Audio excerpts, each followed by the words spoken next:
Hello दोस्तों, कैसे हैं आप सब। आज की मेरी कहानी है नफरत। मम्मी, मैं कह रहा हूँ ना, मैं सिया से ही शादी करूँगा, अन्यथा मैं जिंदगी भर कुंवारा रह जाऊँगा और यह मेरा अंतिम निर्णय है। अब इस विषय पर मैं आपसे आगे बहस नहीं करूँगा।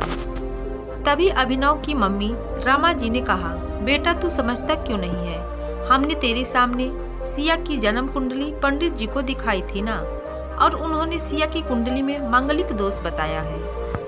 अब तू बता, सब कुछ पता होते हुए हम तेरी शादी एक मांगलिक लड़की से कैसे कर दें। तू जानता नहीं कि मांगलिक दोष वाली की जीवन साथी की मौत जल्दी हो जाया करती है, इसलिए तुझे मैं समझा रही हूँ, तू भूल जा सिया को। रमा जी ने अभिनव को बहुत समझाया, पर अभिनव का कहना था कि जब मैंने सिया से प्यार किया था तब मैंने उसके साथ प्यार करते हुए जन्म कुंडली का मिलान नहीं किया था, ना ही मैं इन मिलानों को मानता हूँ।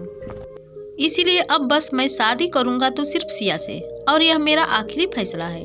आखिर रमा जी को अपने बेटे की जीत के आगे झुकना पड़ा, और पंडित जी के द्वारा बताए गए अनुसार सिया के मंगल दोष को दूर करने के लिए अभिनव के साथ शादी करने से पहले सिया की शादी एक पेड़ के साथ करवाई गई, और उसके बाद सिया ने अभिनव से शादी करी। सिया दुल्हन बनकर अभिनव के घर आई, पर रमा जी को सिया का मांगलिक होना अभी भी खटक रहा था, और रमा जी उसे दिल से नहीं अपना रही थी, और घर में कुछ भी परेशानी आती तो उसका दोष सिया को ही दिया जाता।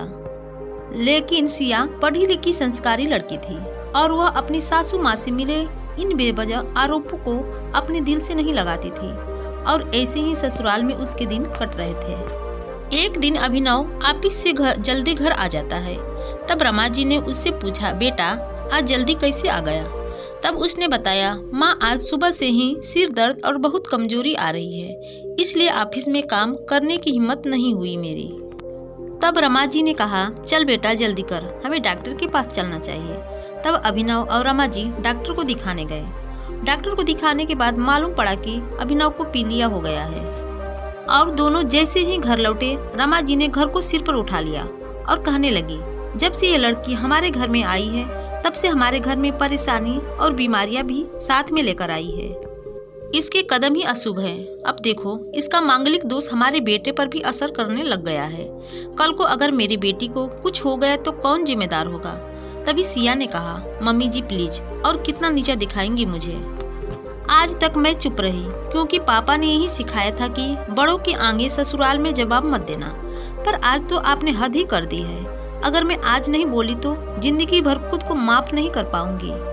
मम्मी जी, अगर आप पंडित जी पर भरोसा नहीं करती थी तो उनके कहे अनुसार आपने सारी मांगलिक दोष निवारण की विधि क्यों करवाई। क्यों पहले आपने मेरी पेड़ से शादी करवाई। दोष मेरा मांगलिक होना नहीं है, बल्कि दोष तो मेरा आपकी बहू होना है, क्योंकि घर में जाने अनजाने में कुछ भी परेशानी आती है उसको आप मुझसे जोड़ देती हैं।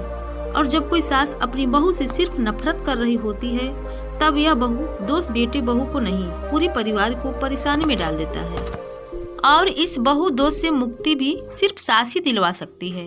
बहू को अपनी बहू माने, उसे दिल से अपनाए, उसे भी सम्मान दे, और यह महसूस कराए कि वह भी इस परिवार का सदस्य है। नहीं तो बहू दोष मांगलिक दोष से भी ज्यादा पीड़ादायक हो जाता है। सिया की कही हुई बातें रमा जी के दिल को झकझोर रही थी, और उन्हें मन ही मन पश्चाताप भी हो रहा था। उस समय उन्होंने सिया को कुछ भी नहीं कहा।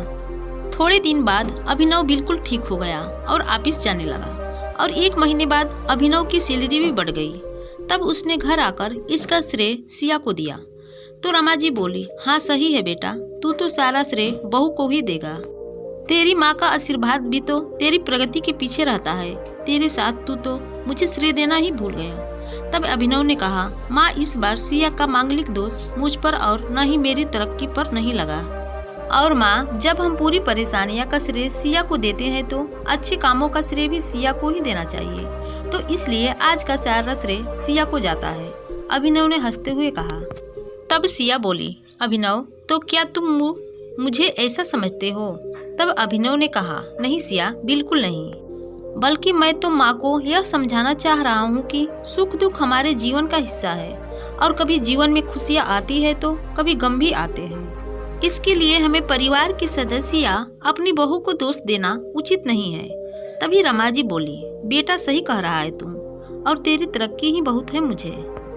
इस झूठे दोषों से बाहर निकालने के लिए आज मैं यह कसम लेती हूँ कि आज के बाद मैं सिया को किसी भी बात का दोष नहीं दूंगी। यह सुनकर सिया आज बहुत खुश थी, क्योंकि आज उसको उसकी सास ने मांगलिक दोष के साथ साथ बहुत दोषों से भी मुक्ति दे दी थी। वीडियो अच्छी लगी होगी तो प्लीज़ मेरी वीडियो को लाइक शेयर करें और चैनल को सब्सक्राइब जरूर करें। धन्यवाद।